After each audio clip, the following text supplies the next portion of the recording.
Martha Jefferson stood at the window of Monticello's second floor, her hand pressed against the cold glass. Below, in the garden path leading toward the slave quarters, she watched her husband walk beside a young woman whose belly had begun to show beneath her simple cotton dress. Thomas didn't touch her, didn't look at her directly, but there was something in the careful distance he maintained, exactly 3 feet. She had measured it over weeks of observation, that told Martha everything she needed to know. She had suspected for months. The way Sally Hemings moved through the house with a new kind of quiet confidence. The way Thomas's eyes would follow her when he thought no one was watching. The way conversations would stop when Martha entered a room. The way Sally's dresses had been let out twice in as many months, the seams carefully hidden but visible to someone who knew what to look for. But suspicion and certainty are different creatures entirely. Martha's reflection in the window looked back at her, pale, thin, worn down by 6 pregnancies and the constant pain in her chest that the doctors couldn't explain. She was 33 years old and looked 50. Sally Hemings was 16 and glowed with youth and health and something else, something that should have belonged to Martha alone. The glass fogged with her breath. When it cleared, Thomas and Sally had disappeared around the corner of the dependencies. Martha stood there for another hour, watching the empty path, until the sun began to set and the shadows grew long across the Virginia hills. That night, she began writing letters. Letters she would never send. Letters that would disappear along with her, leaving behind only questions that would echo through centuries. What happened to Martha Jefferson in the spring of 1782? Why did a woman who had never left her husband's side suddenly vanish from all records for 3 crucial months? And why, when she finally reappeared, was she a completely different person?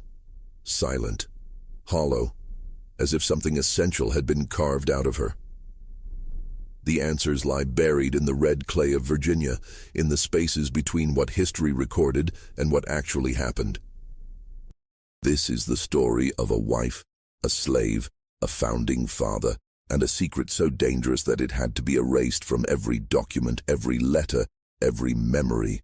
But secrets, like bodies, have a way of rising to the surface. If you want to hear more disturbing stories from America's hidden past, subscribe to this channel and activate the notification bell. Because what you're about to hear will make you question everything you thought you knew about the men who built this nation. Monticello in early 1782 was not yet the architectural masterpiece it would become. The main house was still under construction, a work perpetually in progress that reflected Thomas Jefferson's restless mind. Exposed beams jutted from unfinished walls. Scaffolding clung to the western facade. The smell of fresh-cut timber and wet plaster permeated every room.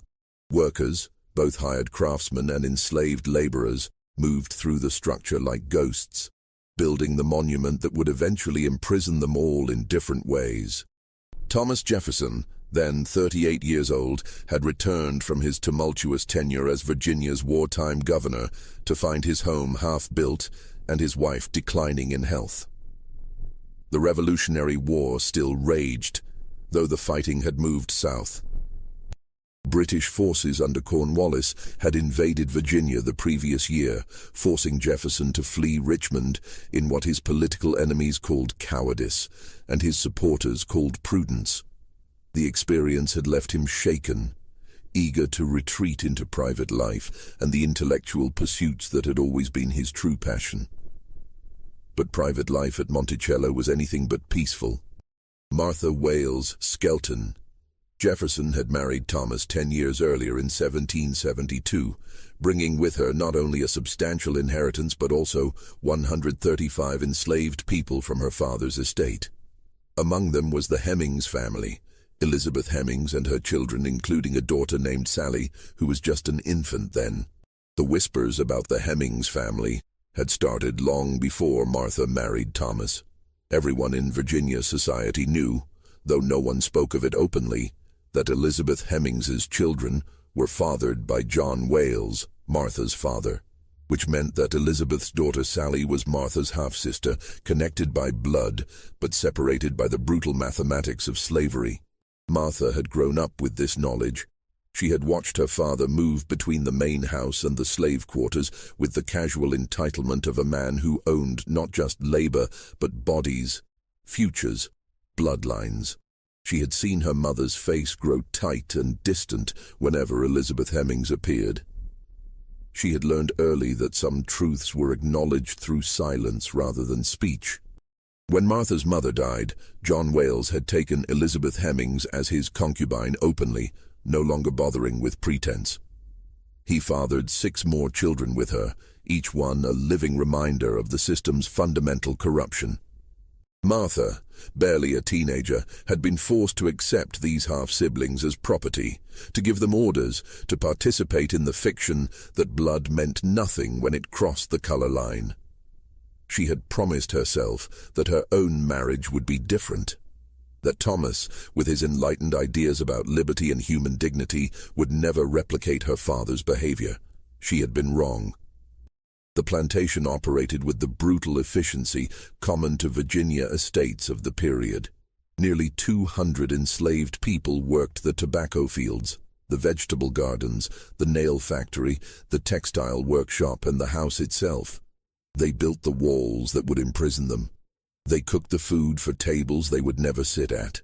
They raised children who would never be their own. They created wealth they would never benefit from, building an empire of ideas about freedom on a foundation of bondage.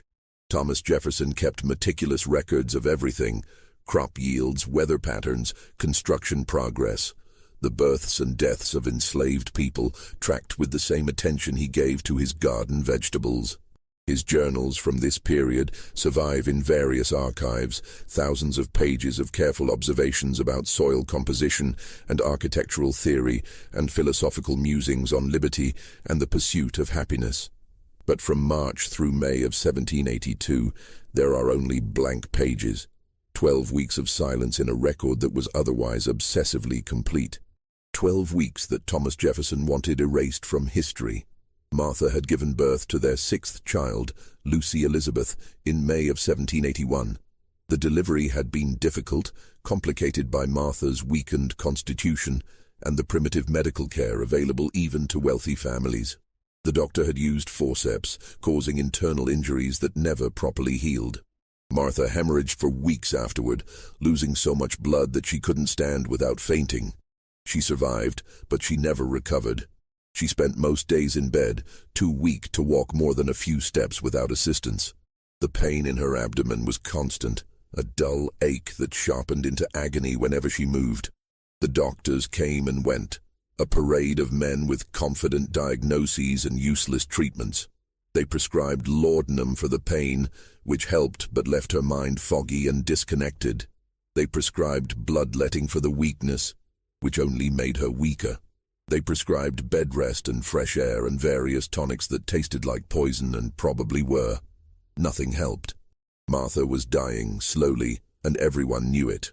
Thomas hired additional house servants to care for her.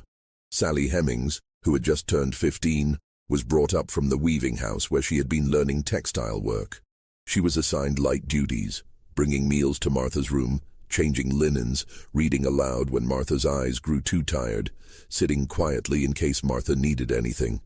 Sally was unusually beautiful, with light skin inherited from her white father and delicate features that made visitors mistake her for a member of the family rather than property. She had hazel eyes, unusual in the slave quarters, and hair that fell in soft waves rather than tight curls. She was also intelligent, quick to learn, observant in a way that made some people uncomfortable. She could read, a skill Elizabeth Hemings had secretly taught her children despite the laws against slave literacy. She could play the harpsichord, having learned by listening to Martha's lessons and practicing when the family was away. Martha, in her illness, grew attached to the girl. Sally reminded her of herself at that age, before marriage, before children, before the slow erosion of hope that comes from loving a man who loves ideas more than people. She taught Sally French, reading to her from Voltaire and Rousseau, enjoying the irony of teaching Enlightenment philosophy to a girl who had no rights at all. They would sit together for hours, Martha in her bed and Sally in a chair beside it, discussing ideas that both of them knew would never change Sally's fundamental status as property.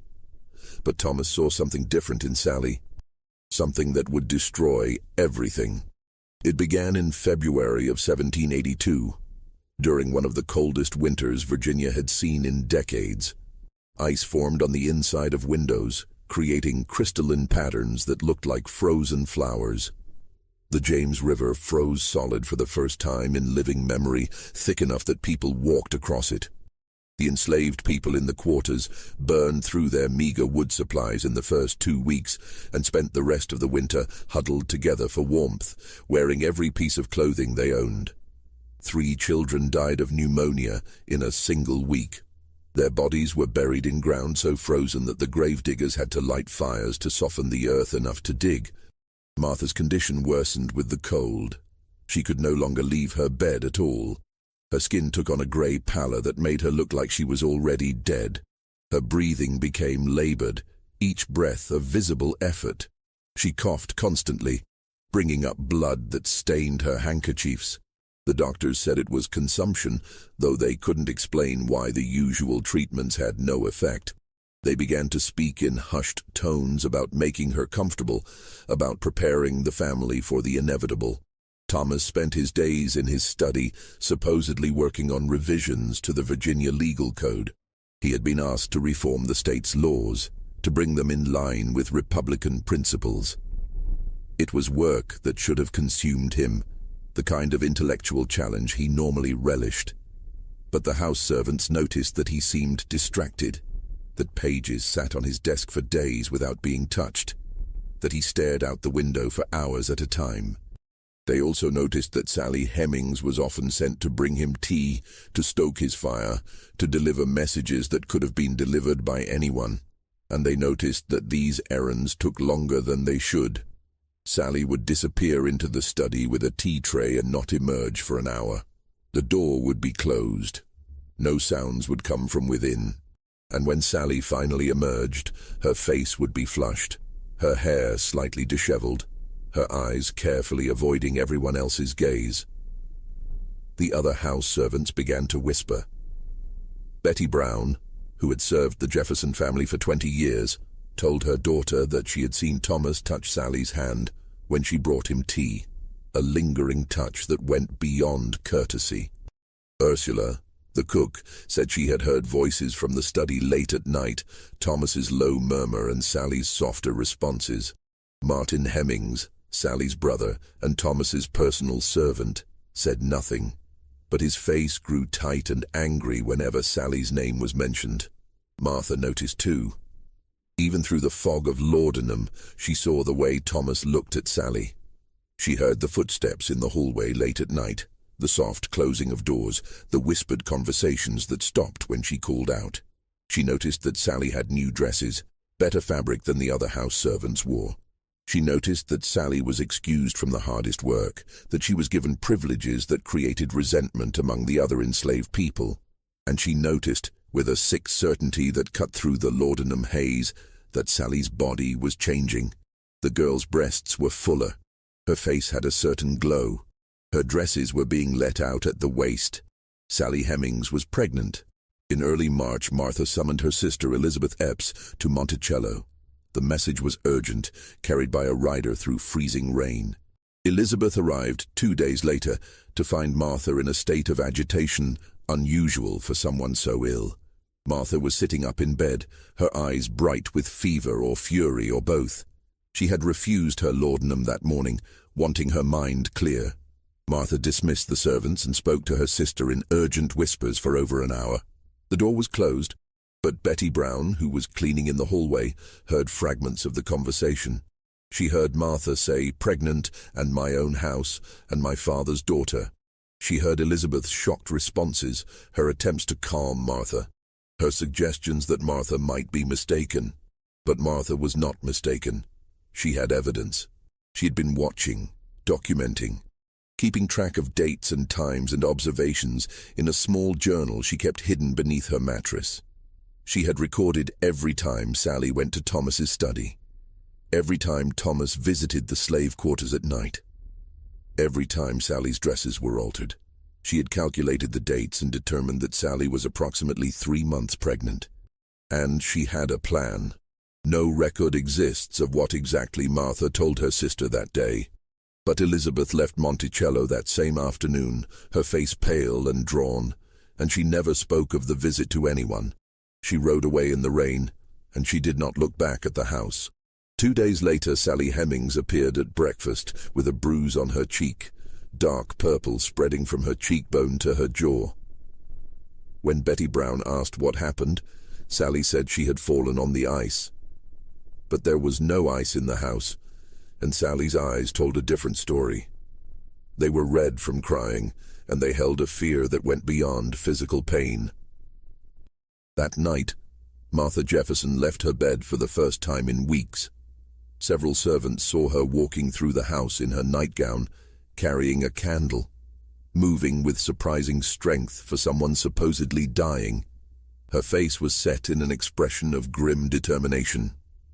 She went to Thomas's study. The door closed. Voices were raised, Martha's high and sharp, cutting through the walls, Thomas's low and defensive, trying to calm her. The argument lasted over an hour. Servants gathered in the hallways, pretending to work while straining to hear. They caught fragments. "Your own house. My father's child. Everyone will know. Destroy everything." Then silence. A long, terrible silence that was somehow worse than the shouting. When the door finally opened, Thomas emerged alone. His face was composed, carefully neutral, but his hands were shaking. He ordered all the servants to bed immediately. His voice was cold, brooking no argument. The servants scattered, but they watched from windows and doorways as Thomas locked himself in his study for the rest of the night. A single candle burned in the window until dawn. The next morning, Martha Jefferson was gone. Thomas gathered the household staff in the main hall at sunrise. His face was haggard, his eyes red from lack of sleep, but his voice was steady. He announced that Martha had been taken to a specialist doctor in Richmond during the night.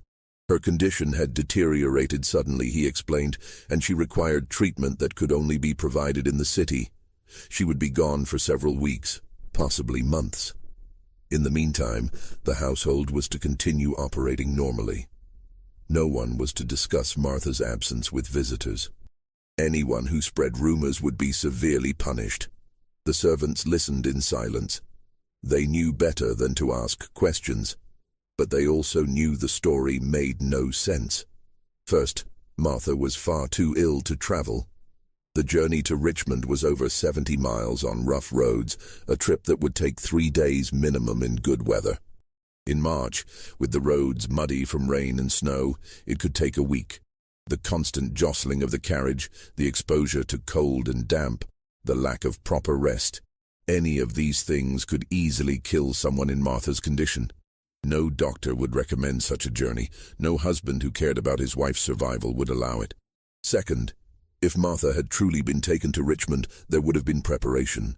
Trunks packed with her belongings, arrangements made for her care, messages sent ahead to secure lodging and alert the doctor.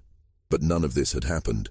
Martha's room looked exactly as it had the night before, her clothes still in the wardrobe, her personal items still on the dressing table. If she had left for an extended stay in Richmond, she had taken nothing with her. Third, Thomas made no attempt to visit her. For a man supposedly devoted to his dying wife, he showed remarkable indifference to her treatment. He remained at Monticello, overseeing construction, managing the plantation, and spending an unusual amount of time in the slave quarters. He sent no letters to Richmond asking about Martha's condition. He received no updates from the supposed doctor. He acted like a man who knew exactly where his wife was and had no concerns about her well-being. The enslaved community at Monticello had their own theories about what happened. These theories were passed down through generations, whispered in the quarters late at night, never written down, but never forgotten. They were shared in the careful code that enslaved people developed for discussing dangerous truths. Oblique references, meaningful silences, stories that seemed to be about other people but were really about the masters. They said Martha had discovered the truth about Thomas and Sally. They said she had confronted him with evidence that could destroy his reputation. A man who wrote about liberty while forcing himself on an enslaved girl who was his wife's half-sister. They said Thomas had been forced to choose between his reputation and his wife, and they said he had chosen his reputation. But where was Martha? If she hadn't gone to Richmond, where had she been taken? And why did Thomas go to such lengths to conceal her location? The answer lay in a place that no longer appears on any map, a place that was deliberately erased from history, along with Martha herself. Approximately 30 miles west of Monticello, deep in the mountains that formed the spine of Virginia, there was a small settlement called Shadwell Mills. It had been founded by Peter Jefferson, Thomas's father, in the 1740s as a commercial venture. The settlement consisted of a grist mill powered by a fast-moving creek, a few outbuildings for storage and equipment, and a stone house set back from the road on a small rise. The house was substantial, built to last, with thick walls of local fieldstone and a slate roof that could withstand the harsh mountain winters. It had been intended as a residence for the mill manager, but the mill had never been profitable. The settlement was too remote, too difficult to reach, too far from the main trade routes. By 1760, the mill had been abandoned. The outbuildings fell into disrepair. The stone house stood empty, slowly being reclaimed by the forest. Thomas inherited the property when his father died, but he rarely visited it. The house was isolated, surrounded by dense forest, accessible only by a narrow path that was often impassable in winter and spring. There were no neighbors within 5 miles. The nearest town was a 2-day ride away. It was the kind of place where a person could disappear completely, where screams would be swallowed by the forest, where no one would ever know what happened behind those thick stone walls. In March of 1782, smoke was seen rising from the stone house's chimney for the first time in years. A local hunter named William Crawford, tracking deer through the mountains, noticed it and thought it strange. He approached cautiously and saw that the house had been recently occupied. The windows had been shuttered from the inside. Fresh firewood was stacked by the door. A carriage stood in what had once been a yard, now overgrown with weeds. Crawford watched from the tree line for over an hour. He saw 2 enslaved men from Monticello. He recognized them from having sold game to the plantation, carrying supplies into the house. Water from the creek, firewood, a basket that looked like it contained food. They moved with the careful efficiency of men performing an unpleasant duty, their faces set in expressions of grim determination. Then Crawford heard something that made his blood run cold. A woman's voice, high and desperate, screaming from inside the house. The words were indistinct, but the anguish was unmistakable. The scream went on and on, rising in pitch until it cut off abruptly, as if someone had covered the woman's mouth. The 2 enslaved men stopped what they were doing. They looked at each other, their faces carefully blank. Then they finished unloading the supplies and left, driving the carriage back down the narrow path toward Monticello. Crawford waited until they were gone, then approached the house. He tried to look through the shuttered windows, but they were sealed tight. He tried the door, but it was locked from the outside, a heavy padlock that would require a key to open. He called out, asking if anyone needed help, but received no response. He rode into the nearest town and mentioned what he had seen to a friend at the tavern. The friend, a man named Robert Hughes who had business dealings with Jefferson, told Crawford that he must have been mistaken. There was no one at Shadwell Mills. The property had been abandoned for years. Perhaps Crawford had seen squatters, or perhaps the isolation of the mountains had played tricks on his mind. But Crawford knew what he had seen, and he knew what he had heard. A woman was being held in that stone house against her will, and everyone seemed determined to pretend it wasn't happening. Within a week, rumors were spreading through Albemarle County. People whispered that Thomas Jefferson was keeping his wife prisoner in the mountains. They said Martha had gone mad and had to be restrained for her own safety.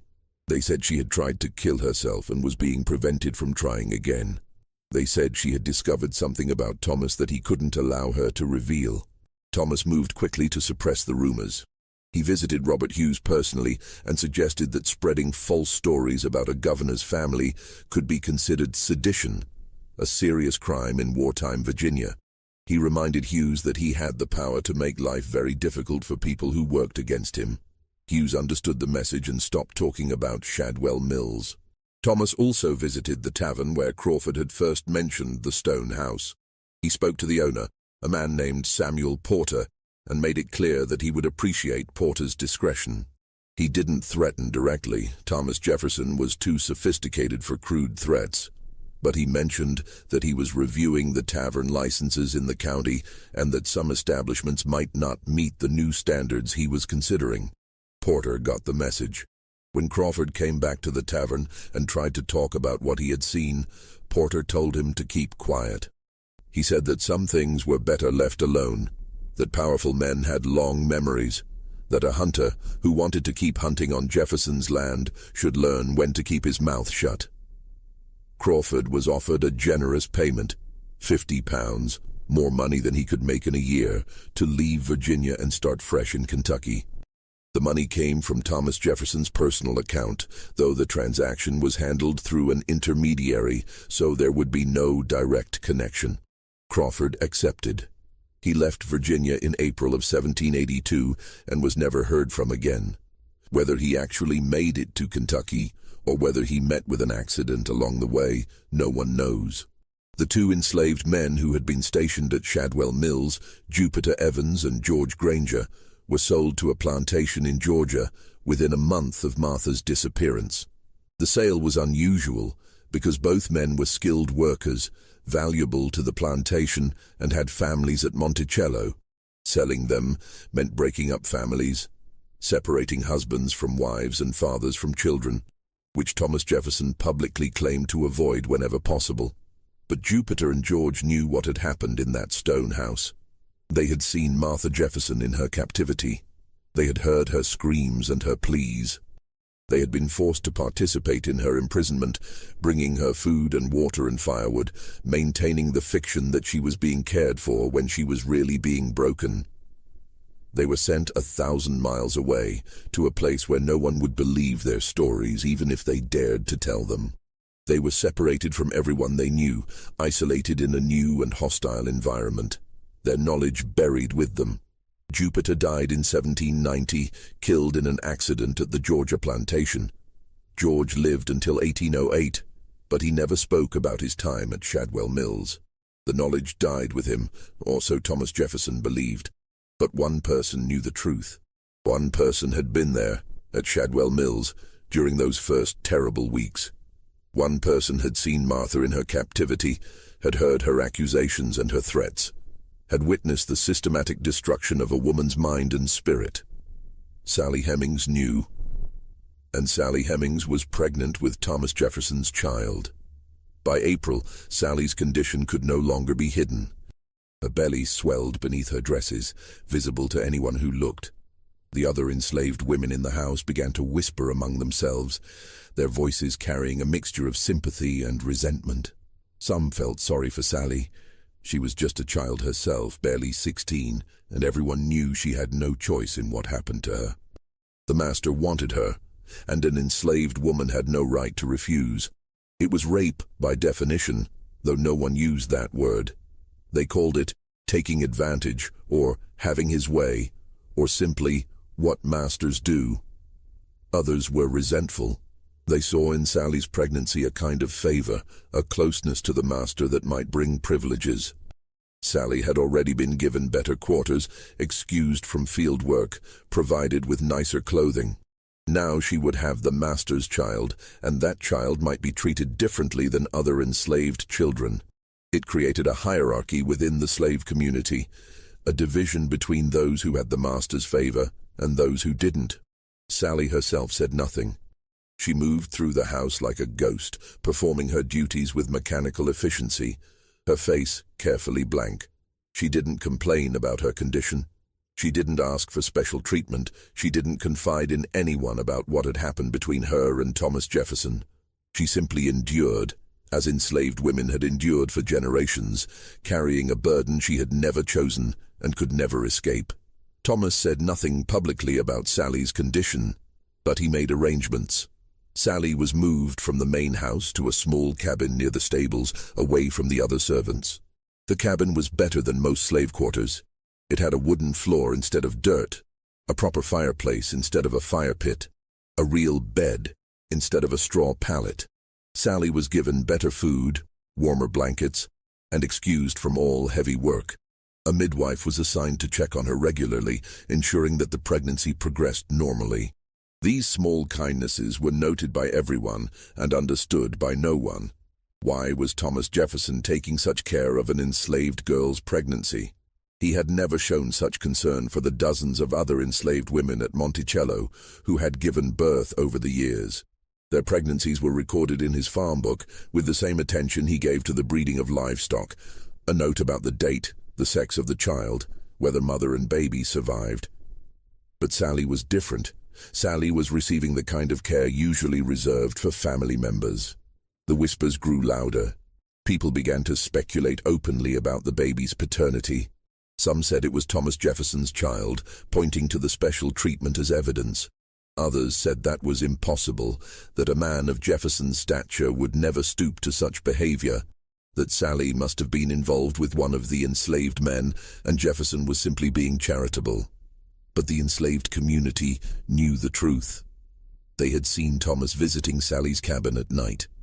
They had seen the way he looked at her, the way he touched her hand when he thought no one was watching.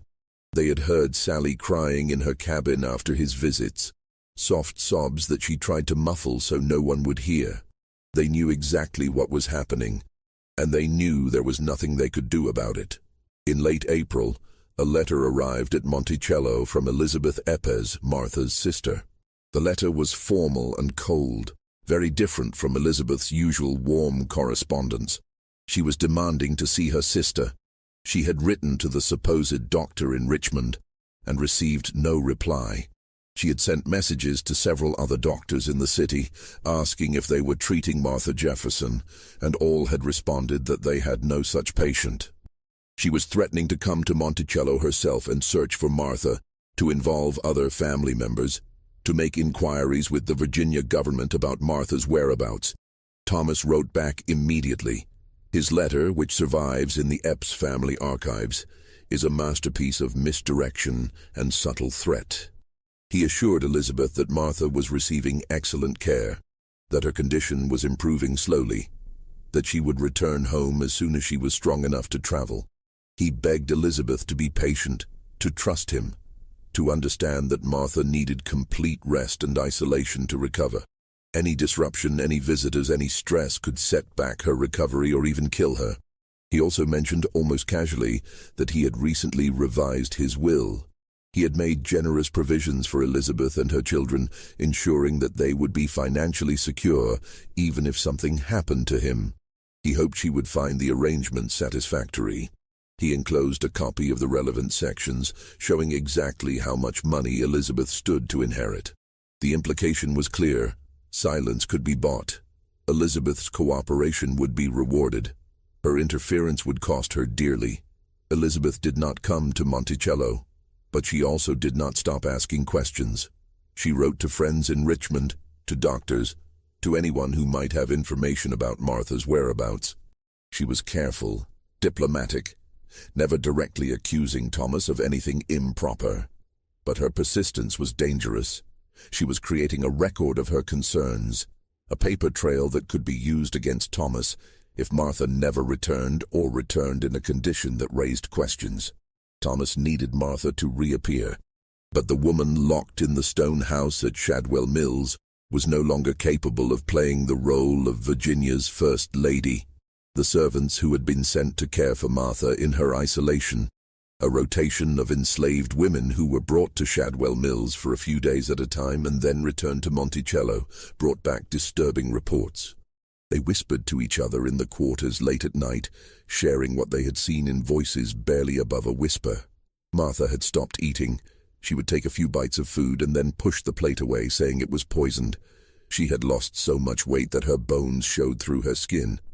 Her hair, which had once been thick and lustrous, was falling out in clumps. She had torn out patches of it herself, leaving bald spots on her scalp. She spent hours staring at the stone walls, not speaking, not responding to questions. Sometimes she would suddenly start talking, rapid streams of words that made no sense, fragments of prayers and accusations and pleas for mercy all jumbled together. She talked about Sally, about the baby, about betrayal and revenge.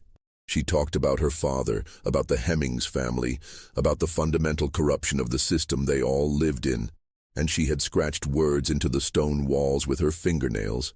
The women who saw these scratches were horrified. Some were Bible verses about adultery and punishment. Some were accusations against Thomas, calling him a hypocrite and a liar. Some were threats, promises of revenge that Martha would never be able to carry out. And some were simply pleas. Let me out. Please let me out. I'll be good. I'll be quiet. Just let me out. Her fingernails were broken and bloody from scratching at the stone. The women tried to bandage her hands, but Martha would tear off the bandages and start scratching again. It was as if she was trying to claw her way through the walls, to escape through sheer force of will. A doctor was brought to examine her. Not a Richmond specialist, but a discreet physician from Staunton named Dr. William Carr, who was known for treating difficult cases and keeping secrets. Dr. Carr spent an hour with Martha and emerged looking shaken. He told Thomas that Martha was suffering from severe melancholia, possibly complicated by brain fever. Her mind had been damaged, perhaps permanently, by the combination of physical illness, emotional trauma, and isolation. Dr. Carr recommended continued isolation, laudanum for agitation, and prayer. He said that Martha might recover with time, or she might not. He said that bringing her back into society in her current condition would be disastrous. She would make wild accusations, behave inappropriately, embarrass the family. Better to keep her isolated until she either recovered or died. He did not recommend that she be returned to her family. He did not suggest that she be allowed visitors. He did not question why a woman supposedly receiving medical treatment was being kept locked in an abandoned house in the mountains rather than in a proper hospital or sanatorium. Dr. Carr was paid £100 for his consultation and his silence. He returned to Staunton and never spoke of Martha Jefferson again. When he died in 1795, his personal papers were burned by his widow, who said only that her husband had treated many patients whose privacy needed to be protected even after death. But Thomas had no choice. Elizabeth's questions were attracting attention. Other family members were beginning to ask why they hadn't heard from Martha in months. Visitors to Monticello were commenting on her absence, expressing concern, offering to help. The fiction of the Richmond doctor was becoming impossible to maintain. Someone would eventually go to Richmond and search for Martha themselves, and when they found no trace of her, the questions would become accusations. In mid-May, Thomas made a decision. Martha would return to Monticello. But she would return, changed, broken, incapable of telling anyone what had happened to her. The question was, had she already been broken by 3 months of isolation and grief? Or did Thomas take additional steps to ensure her silence? On May 20th, 1782, Martha Jefferson returned to Monticello. She arrived at dawn, brought in a closed carriage that went directly to the main house without stopping. The servants were ordered to stay in their quarters until after sunrise. No one was to see her arrival. No one was to speak of it. But enslaved people have ways of seeing things they're not supposed to see. They have to, for survival. Their lives depend on knowing what the masters are doing, on anticipating moods and movements, on being invisible while remaining aware of everything. A young girl named Betsy, who worked in the kitchen, was up early starting the fires for breakfast. She had to be. The bread needed to be baked, the porridge needed to be cooked, the coffee needed to be ready when the family woke. She was carrying wood from the shed to the kitchen when she saw the carriage arrive. She stopped in the shadows, making herself small and still, and watched. Thomas climbed out of the carriage first. He looked exhausted, his clothes rumpled, his face haggard. He had been gone for 2 days, supposedly on business in Charlottesville, but everyone knew he had really gone to Shadwell Mills to bring Martha home. He reached into the carriage and helped a woman out. The woman moved slowly, uncertainly, like someone who had forgotten how to walk. She was so thin that she looked like a skeleton dressed in clothes. Her dress hung on her frame, several sizes too large. Her face was hollow, her cheeks sunken, her eyes enormous in her gaunt face. But it was her hair that shocked Betsy the most. Martha Jefferson's hair had once been thick and dark, her pride and joy. The woman who emerged from the carriage had hair that was streaked with white, as if she had aged 30 years in 3 months. It was thin and brittle, and there were patches where it had fallen out completely, leaving visible scalp. Thomas supported her with one arm around her waist, practically carrying her up the steps to the house. The woman, Martha, though she barely looked like herself, didn't speak. She didn't look around. She moved like a puppet, mechanically following Thomas's guidance, her eyes fixed on nothing. Betsy said later, much later when she was an old woman and Thomas Jefferson was long dead and she had nothing left to fear, that the woman who returned to Monticello was not the same woman who had left. She said it was like Martha's soul had been taken out and something else put in its place. Something hollow and broken that wore Martha's face but wasn't really her anymore. Martha was installed in her bedroom on the 2nd floor, the same room she had occupied before her disappearance. But now, the room had been modified. The windows had been fitted with locks on the outside. The door had a new lock as well, one that could only be opened with a key that Thomas kept on his person at all times. The furniture had been reduced to essentials: a bed, a chair, a small table. Nothing that could be used as a weapon. Nothing that could be broken into sharp pieces. A nurse was hired to care for Martha. Her name was Mrs. Abigail Randolph, a stern woman from Charlottesville who had experience with difficult patients. She had worked in a private asylum in Philadelphia before returning to Virginia, and she brought with her the methods used in such institutions: restraints for violent patients, sedatives for agitation, isolation for those who couldn't be controlled. Mrs. Randolph moved into a small room adjacent to Martha's, connected by a door that was kept locked from the nurse's side. She was given complete authority over Martha's care. She decided when Martha ate, when she slept, when she was allowed out of bed. She administered laudanum several times a day, keeping Martha in a constant state of sedation. She kept detailed records of Martha's condition, noting every episode of agitation, every refusal to eat, every inappropriate statement. These records survive in the Randolph family papers. They make for disturbing reading. Mrs. Randolph described Martha as violently agitated, prone to fits of weeping, making wild accusations against her husband, and requiring constant supervision to prevent self-harm. She noted that Martha frequently refused food, claiming it was poisoned. She recorded that Martha had to be restrained on several occasions when she tried to leave her room or harm herself. But the records also reveal something else. They show that Martha had moments of lucidity, times when the laudanum wore off and her mind cleared. During these moments, she would tell Mrs. Randolph what had happened to her.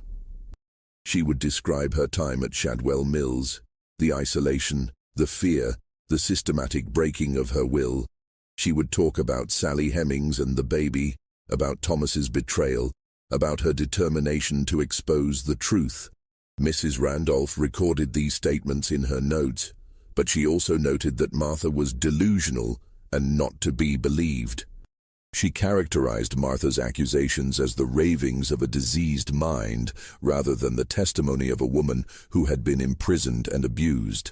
Whether Mrs. Randolph actually believed Martha was delusional or whether she was simply protecting her employer is impossible to know. The household was told that Martha's condition had worsened during her treatment in Richmond, that she needed complete quiet and rest, that only Thomas and Mrs. Randolph were to enter her room. The servants were forbidden from speaking to Martha or even acknowledging her presence. If they heard her crying or calling out, they were to ignore it and continue with their work. For the next 3 months, Martha Jefferson was a ghost in her own home. Servants would hear her crying at night, long wailing sobs that echoed through the hallways and made them pull their blankets over their heads to block out the sound. They would hear her calling out names, her children's names, her sister's name, and sometimes, in a voice filled with venom, Sally's name. "Sally! Sally Hemings, I know you can hear me. I know what you did. I know what he did. Everyone will know. I'll make sure everyone knows." Thomas spent every evening in Martha's room. The servants could hear him through the door, reading to her in low, soothing tones, trying to calm her agitation. He read from the Bible, from philosophy texts, from poetry. He spoke to her about their children, about their life together, about his love for her. He tried to reach whatever was left of the woman he had married. But they could also hear Martha's responses, accusations, curses, desperate questions that Thomas never answered adequately. "Why did you send me away? Why did you lock me in that place? What did you do to me there? What did you give me? Why won't you let me see my children? What have you told them about me? Is the baby born yet? Is it a boy or a girl? Does it look like you? Everyone will know. I'll tell everyone. You can't keep me locked up forever." Thomas's responses were always the same. He told her she was ill, that she needed rest, that she was confused and saying things she didn't mean. He told her that she would feel better soon, that she would recover, that everything would be all right. He told her that he loved her, that he had always loved her, that he had only done what was necessary to protect her and the family. But Martha didn't believe him, and she never stopped trying to escape. Martha's children had not been allowed to see her since before her disappearance. Patsy, who was 9 years old, and Polly, who was 3, were told their mother was too ill to see them. They were sent to stay with relatives, Patsy with her Aunt Elizabeth Epps, Polly with another family member. They would not see Martha again until it was too late. Patsy wrote letters to her mother, childish notes expressing love and hope for her recovery. These letters were given to Thomas, who promised to read them to Martha. Whether he actually did is unknown. The letters survive in the Jefferson family papers, but there are no responses from Martha. No messages of love for her daughters. No reassurances that she would see them soon. Just silence. In July, Sally Hemings went into labor. The birth was difficult, lasting nearly 2 days. Sally was attended by Grace, the plantation midwife, an elderly enslaved woman who had delivered dozens of babies at Monticello over the years. Grace had delivered Martha's children. She had delivered Sally's mother's children. She had seen generations of enslaved families born into bondage, and she had learned to keep her thoughts to herself about what she witnessed. But what she saw during Sally's delivery shocked even her. The baby was born healthy and strong, a boy with light skin and delicate features.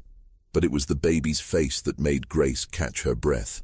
The shape of the nose, the set of the eyes, the particular way the baby's hair grew at the temples, all of it was unmistakably familiar. The baby looked like Thomas Jefferson.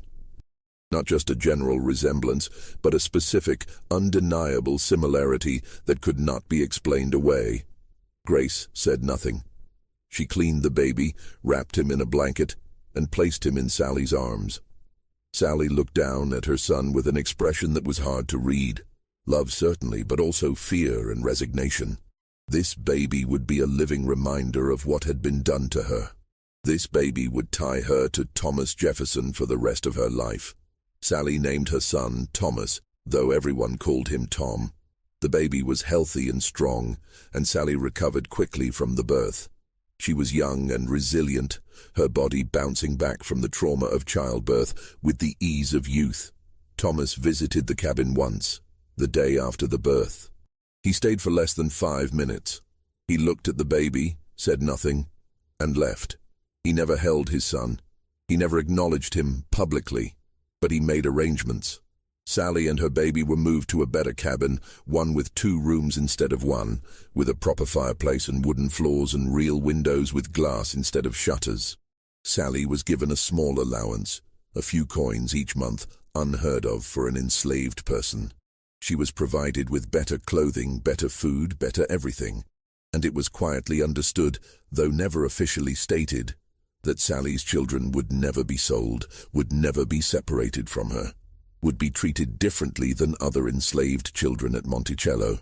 These were not kindnesses, they were payments. Compensation for silence, a transaction between a man with absolute power and a woman with none. Because Sally knew what had happened to Martha. Sally had been there, at Shadwell Mills, during those first terrible weeks of Martha's imprisonment. She had been forced to serve Martha, to bring her food and water, to clean up after her, to listen to her ravings and her pleas. And Sally had heard things that no one else had heard. Confessions, threats, plans for revenge that Martha whispered in her lucid moments. Plans that terrified Sally, because she knew Martha was capable of carrying them out, even in her broken state. Martha knew about the pregnancy. Martha knew the baby was Thomas's. And Martha had promised Sally that she would make them both pay, that she would find a way to expose the truth, that she would destroy Thomas's reputation even if it cost her own life. Sally was terrified. She had no power to protect herself or her baby. She was completely dependent on Thomas's goodwill, and she knew that goodwill could evaporate at any moment. She had seen what Thomas did to Martha when Martha became inconvenient. What would he do to Sally if she became a threat? So Sally stayed quiet. She accepted the better cabin and the small allowance and the promises about her children. She played the role of the grateful slave, the willing mistress, the woman who had no complaints about her situation. She buried her fear and her anger and her knowledge deep inside, where no one could see it. But she never forgot, and she never forgave. On September 6, 1782, Martha Jefferson died. The official cause of death was listed as complications from childbirth. The delivery of Lucy Elizabeth 15 months earlier had weakened her beyond recovery, and she had finally succumbed to the long decline. But the timing was suspicious. Martha had survived for months in her deteriorated condition, clinging to life with a tenacity that surprised everyone. Why did she die precisely when she did, just as her sister Elizabeth was planning another visit to Monticello? Just as questions about her condition were becoming harder to deflect. Just as the fiction of her illness was becoming impossible to maintain. The servants who prepared Martha's body for burial noticed things that disturbed them. They whispered about these things among themselves, but never to anyone outside the slave community. They knew better than to voice suspicions about a master's behavior. Betty Brown, who had served Martha for years, was one of the women who washed and dressed the body. She noticed bruises on Martha's arms, dark purple marks that looked like fingerprints, as if someone had held her down with considerable force. She noticed a strange smell on Martha's breath, bitter and chemical, not the usual smell of laudanum. And she noticed Martha's face, frozen in an expression that was not peaceful repose but something closer to terror, her eyes wide and her mouth open as if she had died in the middle of a scream. Grace, the midwife, was called to examine the body. She had experience with death, having attended many deathbeds over her long life. She looked at Martha's body with the practiced eye of someone who knew what to look for. Then she pulled Thomas aside and spoke to him in a low voice that no one else could hear. What she told him was never recorded, but Thomas's reaction was noted by several people. He went pale, stumbled and had to sit down. His hands were shaking. He looked like a man who had just received terrible news or been confronted with a terrible truth. He dismissed Grace immediately, sending her back to the quarters with instructions not to speak of what she had seen. He ordered that Martha be buried within 24 hours before the body could deteriorate further in the September heat. This was unusual. Wealthy families typically held the body for several days, allowing time for relatives to arrive and pay their respects. There would be a viewing, a funeral service, a proper mourning period. But Thomas insisted on immediate burial, citing the heat and Martha's condition and the need to spare the family additional grief. The funeral was small and rushed. A few family members, a few close friends, a minister who read from the Bible in a perfunctory manner. The coffin was closed.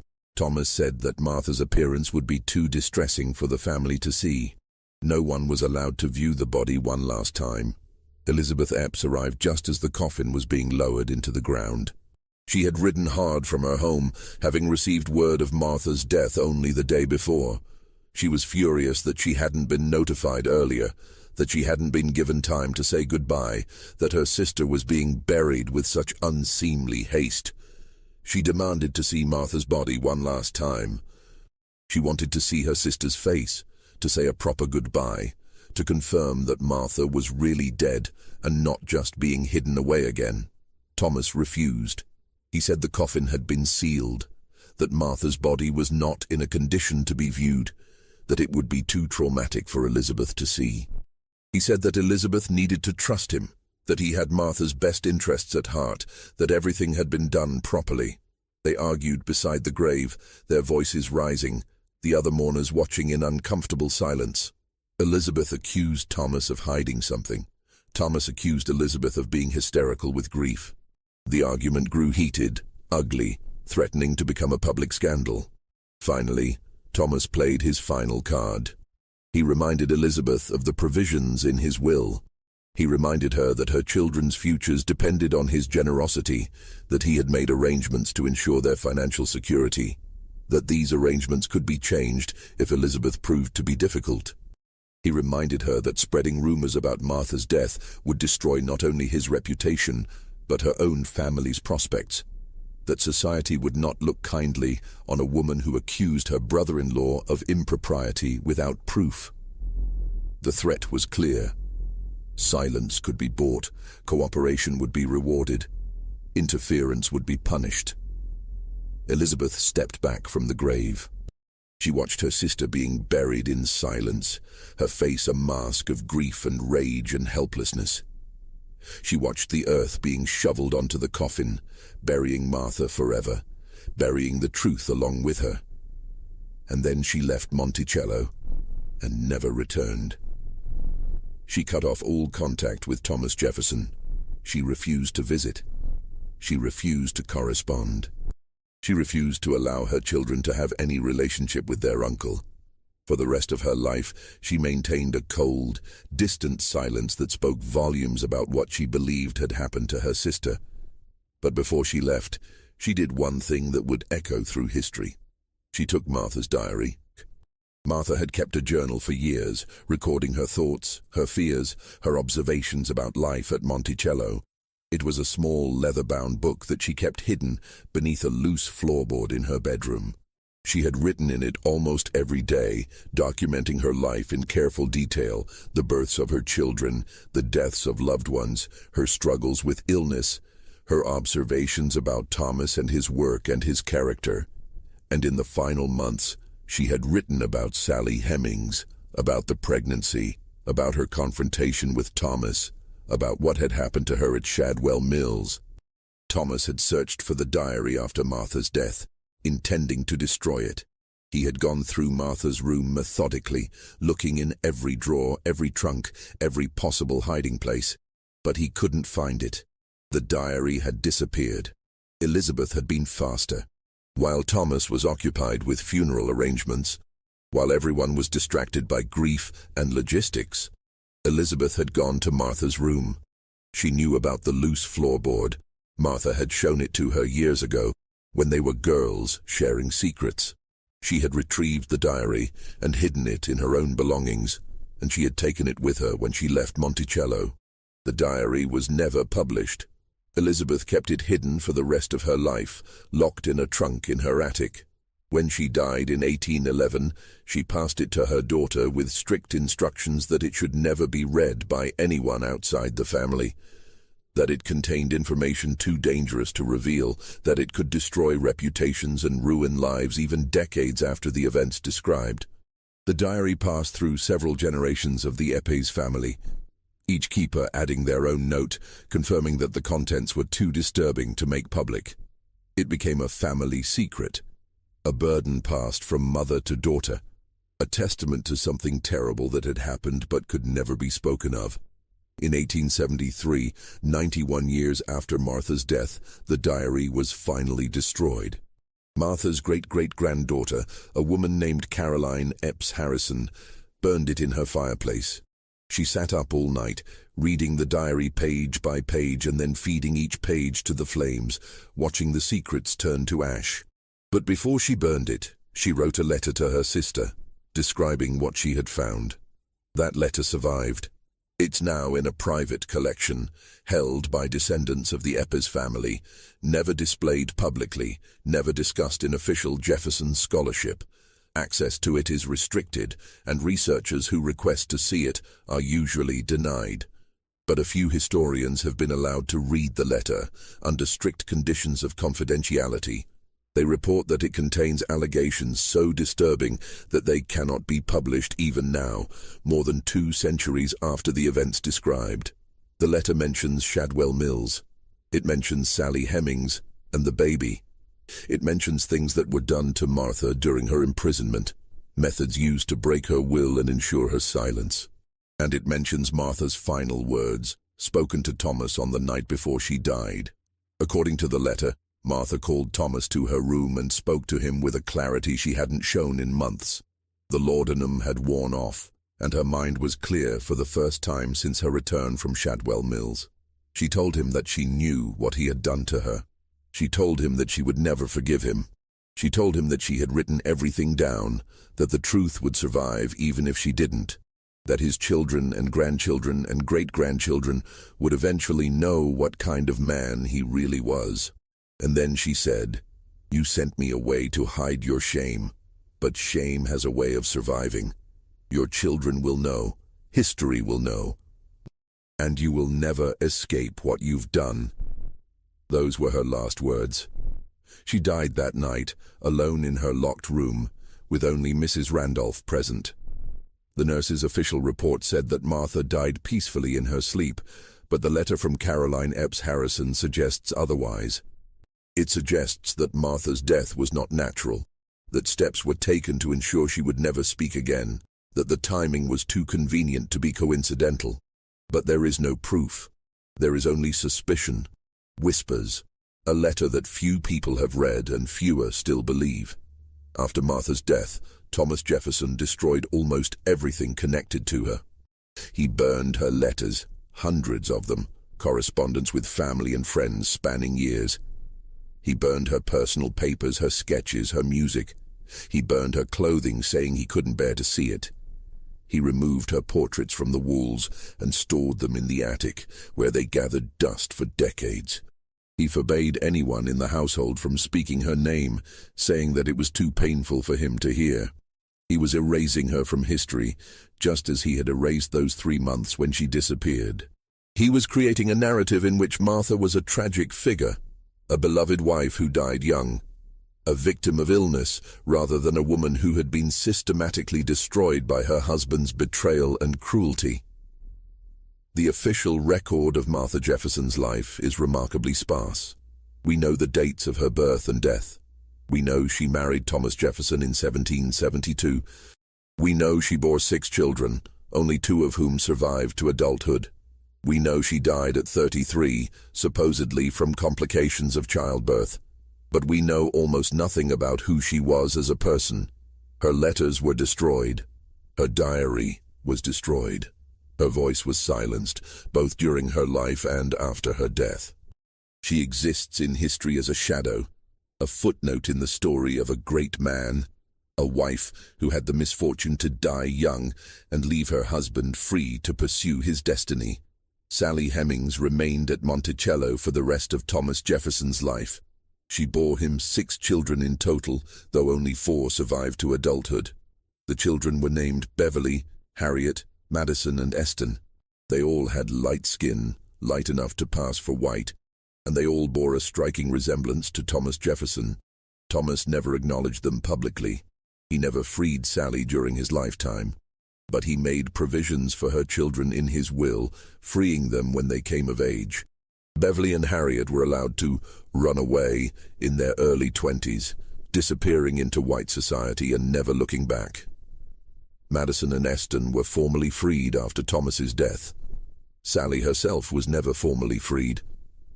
Instead, she was allowed to walk away after Thomas died in 1826. a legal fiction that gave her freedom without the official documentation that might raise questions about why she, alone among hundreds of enslaved people, received this privilege. She lived with her sons Madison and Eston in Charlottesville until her death in 1835. She never spoke publicly about her relationship with Thomas Jefferson. She never gave interviews, never wrote a memoir, never confirmed or denied the rumors that had followed her for decades. She maintained a dignified silence that protected her children and preserved what little privacy she had. But she told her children stories. She told them about their father, about life at Monticello, about the complicated reality of being enslaved by the man who fathered your children. She told them about Martha Jefferson, about what had happened in 1782, about the terrible price Martha paid for discovering the truth. And her children told their children, and those stories survived even when the official history tried to bury them. The Hemings descendants maintained for generations that they were descended from Thomas Jefferson, that Sally Hemings had been his concubine, that the relationship had begun when Sally was just a teenager and had continued for decades. For 200 years, these claims were dismissed by historians and Jefferson scholars. They said the stories were impossible, that a man of Jefferson's stature would never engage in such behavior, that the Hemings family was lying or mistaken or trying to claim a connection to greatness that they didn't deserve. But in 1998, DNA testing proved what the Hemings family had been saying all along.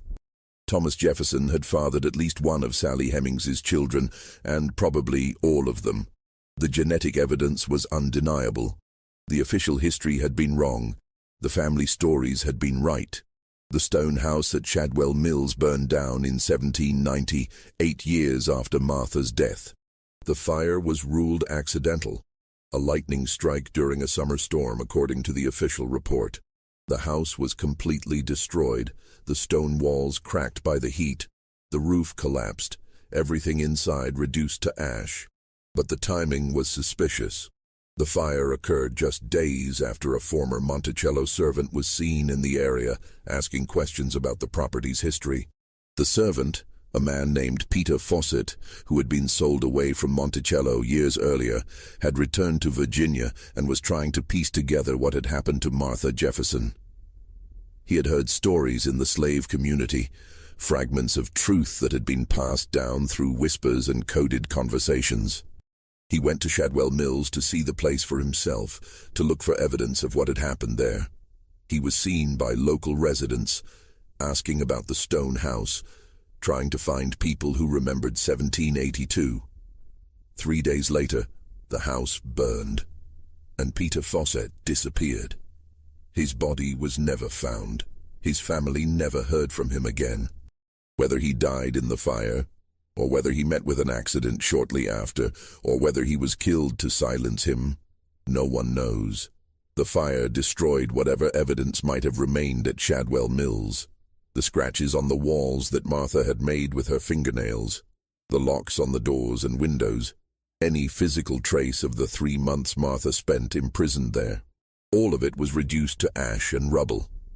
The property was abandoned after the fire. The ruins of the stone house were left to be reclaimed by the forest. Within a generation, few people remembered that Shadwell Mills had ever existed. It disappeared from maps, from records, from memory. Another piece of evidence erased, another chapter of the story buried. Thomas Jefferson went on to become the 3rd President of the United States, serving from 1801 to 1809. He wrote eloquently about liberty and equality while owning over 600 human beings during his lifetime. He spoke of the evils of slavery while fathering children with an enslaved woman who had no legal right to refuse him. He championed education and enlightenment while systematically destroying evidence of his own crimes. He lived to be 83 years old, dying on July 4, 1826, exactly 50 years after the signing of the Declaration of Independence. His death was celebrated as the passing of a founding father, a philosopher-president, one of the great men who shaped America's ideals. He was mourned across the nation. Eulogies praised his intellect, his vision, his contributions to American democracy. No one mentioned Martha. No one mentioned Sally. No one mentioned the 3 months in 1782 when a woman disappeared and returned broken. No one mentioned the stone house in the mountains where terrible things happened. No one mentioned the diary that was hidden and eventually burned. No one mentioned the truth that had been so carefully buried. Thomas Jefferson took his secrets to the grave, and for 200 years, those secrets stayed buried. But secrets don't die as easily as people. They linger in the spaces between official records. They survive in family stories and whispered rumors and letters that are read once and then hidden away. They persist in the DNA that connects descendants across centuries. They emerge in the gaps and silences of the historical record, in the questions that historians can't answer, in the documents that were destroyed and the voices that were silenced. Martha Jefferson vanished for 3 months in 1782. The official record says she was receiving medical treatment in Richmond, but the official record is a lie, carefully constructed by a man who understood that history is written by those with the power to control the narrative. The truth is darker and more human. Martha discovered her husband's relationship with an enslaved girl who was her own half-sister. She confronted him with evidence of Sally's pregnancy, and Thomas, faced with a choice between his wife and his reputation, chose to remove Martha from society until she could be broken into silence. What happened in that stone house during those 3 months? What methods were used to transform a strong-willed woman into the hollow ghost who returned to Monticello? Did Thomas visit her there? Did he explain, justify, apologize, or did he simply leave her in isolation until her mind shattered under the weight of betrayal and imprisonment? We will never know for certain. The people who could have told us are long dead, and the records that might have revealed the truth were systematically destroyed. The stone house burned. The diary burned. The witnesses were sold away or silenced or disappeared. Every piece of evidence was carefully eliminated. Every voice that might have spoken the truth was suppressed. But we know this. Martha Jefferson died at 33. Her health destroyed, her spirit broken, her story erased. Sally Hemings lived to be 62, bearing the children of the man who had imprisoned her mistress, carrying secrets that she would never fully reveal. And Thomas Jefferson lived to be 83, celebrated as a founding father, his reputation intact, his crimes forgotten. History remembers him as the author of the Declaration of Independence, the champion of liberty, the philosopher-president who shaped America's ideals. His face is carved into Mount Rushmore. His memorial stands in Washington, D.C. His words are quoted in every discussion of American values and democratic principles. History has forgotten Martha Jefferson almost entirely. She exists in the record as a footnote, a wife who died young, a tragedy that humanized the great man. Most people don't even know her name. Most biographies of Thomas Jefferson devote only a few pages to her, focusing on her death rather than her life, treating her as a plot point in his story rather than a person with her own story to tell. But Martha was not a footnote. She was a woman who discovered a terrible truth and paid for that discovery with her freedom, her sanity, and ultimately, her life. She was a woman who tried to fight back against a system that gave her husband absolute power over her body, her children, and her fate. She was a woman who refused to stay silent, who wrote down the truth even knowing it might never be read, who promised that history would eventually know what had been done to her. She was a woman who vanished, not into death, but into something worse, into deliberate erasure, into the blank pages of her husband's journal, into the silence that powerful men impose when the truth becomes inconvenient. The baby Sally bore in July of 1782, the boy named Thomas, died in infancy. The official record says he died of whooping cough, a common childhood disease. But the timing is notable. The child died in late September, just weeks after Martha returned to Monticello, during the period when Martha was heard screaming threats and accusations through the night. Did Martha find a way to strike back at Sally, to punish the girl who had replaced her in her husband's affections? Did she use what little power she had left to harm the baby, to take revenge on the living symbol of her husband's betrayal? Or did Thomas remove the evidence of his crime, sacrificing his own child to protect his reputation, to eliminate the most visible proof of his relationship with Sally? We don't know. We can never know. The people who could tell us chose silence, chose survival, chose to bury the truth so deep that it would take centuries to unearth even fragments of it.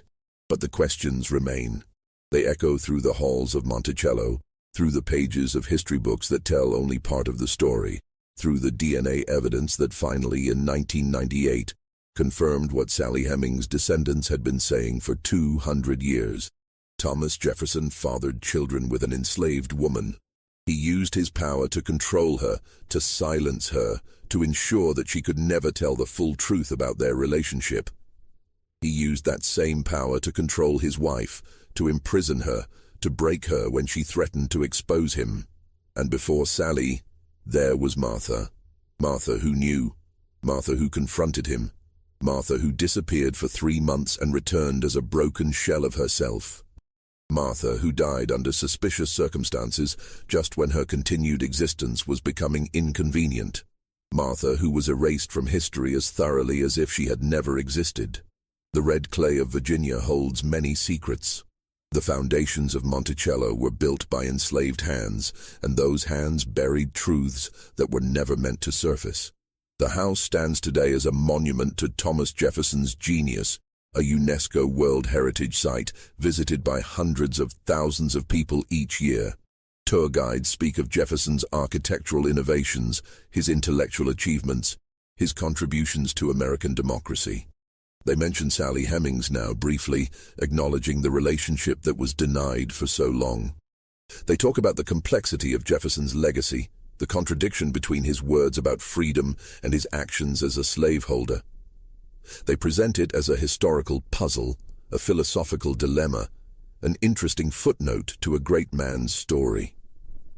But they don't talk about Martha. They don't talk about the 3 months she disappeared. They don't talk about the stone house in the mountains where she was held prisoner. They don't talk about the diary that was hidden and burned. They don't talk about the suspicious circumstances of her death. They don't talk about the systematic erasure of her story from the historical record. Because Martha's story is not a footnote. It's not a puzzle or a dilemma or an interesting historical detail. It's a crime. It's the story of a woman who was imprisoned, tortured, and possibly murdered by her husband because she threatened to expose his secrets. It's the story of power used to silence truth, of history rewritten to protect the guilty, of a woman's voice stolen and her story erased. But erasure is never complete. There are always traces, always fragments, always whispers that survive. The blank pages in Jefferson's journal, the letters that were destroyed but whose existence was recorded, the family stories passed down through generations, the DNA evidence that proved the official history wrong, the letter describing Martha's diary, hidden in a private collection, read by only a few people, but confirming that the truth was written down, even if it was later destroyed. Martha Jefferson vanished in the spring of 1782. She returned 3 months later as a broken shell of herself. She died 6 months after that, her secrets dying with her, or so Thomas Jefferson believed. But secrets, like bodies, have a way of rising to the surface. The truth has a persistence that outlasts the people who try to bury it. And now, more than 200 years later, we can finally begin to piece together what happened to Martha Jefferson. We can see the gaps in the historical record and understand that they were created deliberately. We can read between the lines of official documents and see the truth they were designed to hide. We can listen to the stories that were dismissed for centuries and recognize them as testimony. We can look at the DNA evidence and understand that it confirms not just Jefferson's relationship with Sally Hemings, but the entire system of power and abuse that made that relationship possible. And we can remember Martha, not as a footnote in Thomas Jefferson's story, but as a woman with her own story, a woman who loved and suffered and fought back as best she could. A woman who was destroyed by the man who claimed to love her, erased by the man who wrote about liberty, silenced by the man who spoke about the rights of man. This is her story. This is what happened when a wife discovered her husband's betrayal and dared to confront him. This is what happened when a woman threatened the reputation of a powerful man. This is what happened when truth became inconvenient and had to be buried. This is the story that Thomas Jefferson tried to erase, but it survived in fragments and whispers and gaps in the record. It survived in the questions that historians couldn't answer and the documents that were destroyed. It survived in the family stories that were dismissed as lies and the DNA evidence that proved them true. And now you know. Now you know what happened to Martha Jefferson in 1782. Now you know why she vanished for 3 months. Now you know why she returned broken. Now you know why she died under suspicious circumstances. Now you know why her story was erased from history. Now you know the truth that Thomas Jefferson spent the rest of his life trying to hide.